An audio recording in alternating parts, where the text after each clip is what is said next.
آج ہم کہانی اتفاق میں برکت ہے پڑھیں گے۔ ایک دفعہ ایک گاؤں میں ایک بوڑھا کسان رہتا تھا۔ اس کے 7 بیٹے تھے۔ وہ ہمیشہ ایک دوسرے سے لڑتے جھگڑتے رہتے تھے۔ اس پر کسان بہت پریشان تھا۔ وہ انہیں متحد دیکھنا چاہتا تھا۔ اس نے ایک ترکیب سوچی۔ اس نے بہت سی چھڑیاں منگوا لیں اور انہیں گٹھے کی شکل میں باندھ دیا۔ تب اس نے اپنے ہر بیٹے کو اس گٹھے کو توڑنے کا کہا۔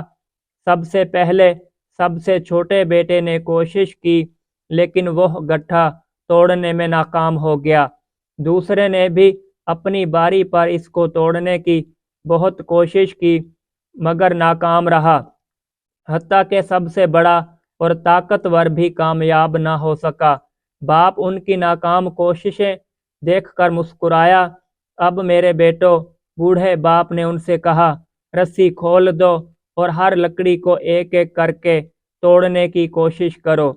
اب اس کے سب بیٹوں نے لکڑیاں آسانی سے توڑ ڈالیں۔ باپ نے کہا، میرے بیٹو، اس سے سبق سیکھو۔ اگر تم متحد رہو گے تو قائم رہو گے، اگر جدا جدا ہو جاؤ گے تو زوال کا شکار ہو جاؤ گے، کیونکہ اتفاق میں برکت ہے۔ اخلاقی سبق: اتفاق میں برکت ہے۔ اتفاق سے رہو۔ اتحاد مضبوط بناتا ہے، نفاق کمزور کرتا ہے۔